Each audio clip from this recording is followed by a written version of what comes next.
ఏ రోజు కూడా ఇలాంటి దుర్ఘటనలు ఒకటి కాదు, రెండు కాదు, 240 పైచిలకు దుర్ఘటనలు దేవాలయాల మీద దాడులు జరిగినాయి.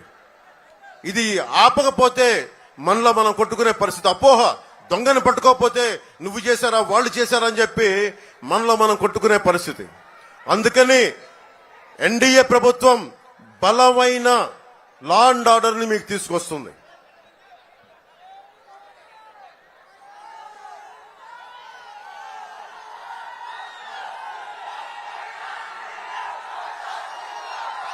నెల్లిమర్లలో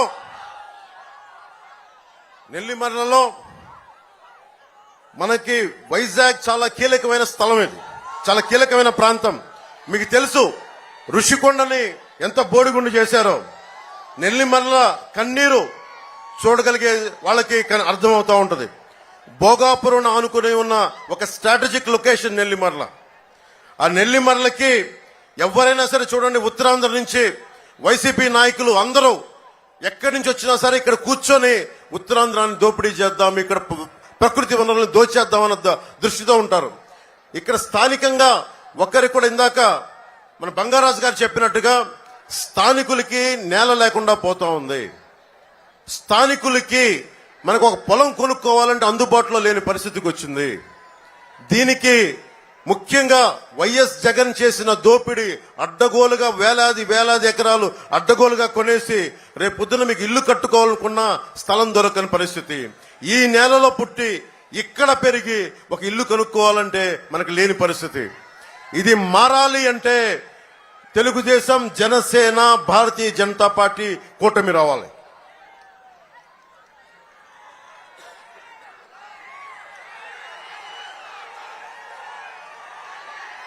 బోడుకొండ అప్పలనాయుడు గారు, బొత్స గారి ఆయన ఎక్స్టెండెడ్ హ్యాండ్ అంటారు. బొత్స గారు అక్కడ కూర్చొని ఇక్కడ చేయి చాపితే అది బోడుకొండ అప్పలనాయుడు గారు అవుతారు. ఈ 5 సంవత్సరాల్లో ఒక్క రోడ్డు కూడా వేయలా, ఒక్క అభివృద్ధి కార్యక్రమం చేయలా. మట్టి, ఇసుక, ఆఖరికి మత్స్యకారుల భరోసా కూడా, నెల్లిమర్ల ఎంపీపీ భూములు ఇలా ఎలా దొరికితే అలా దోచేశారు. భోగాపురం నేను 2019లో చంద్రబాబు నాయుడు గారు భోగాపురం ఎయిర్పోర్ట్ కడుతున్నాం, నెంబర్ ఆఫ్ ఎయిర్పోర్ట్స్ కావాలి.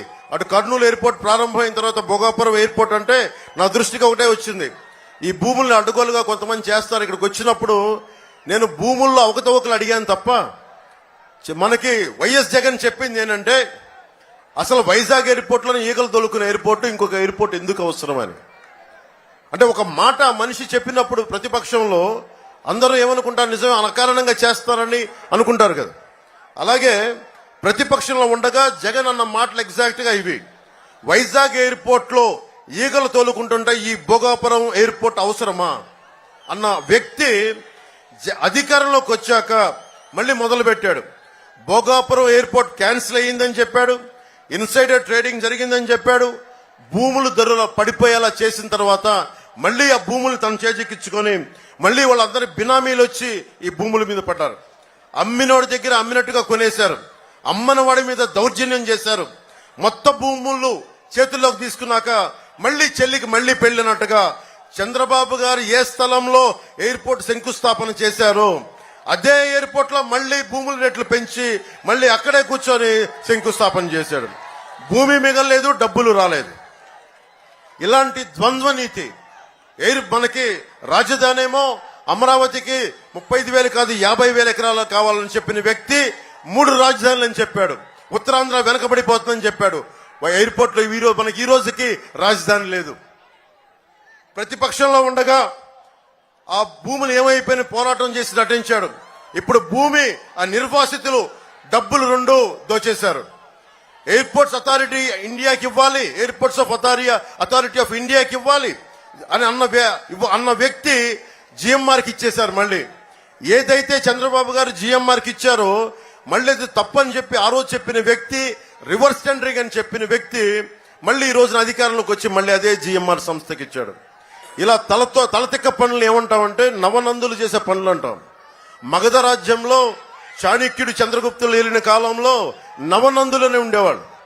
నవనందులు ఏంటంటే తలతిక్క పనులు, హింస, దోపిడీ ఇవన్నీ చేసేవాళ్ళు. నవనందులకి కావాల్సింది ప్రజలు చాణక్య చంద్రగుప్తుల్లా అవ్వాలి. మీరందరూ వ్యూహం వేయాలి, చంద్రగుప్తుల్లా పోరాటం చేయాలి. చేస్తే కానీ ఈ వైసీపీ నవనందుల్ని గద్దెకి దింపలేం. చాలా తక్కువ సమయం ఉంది మనకి.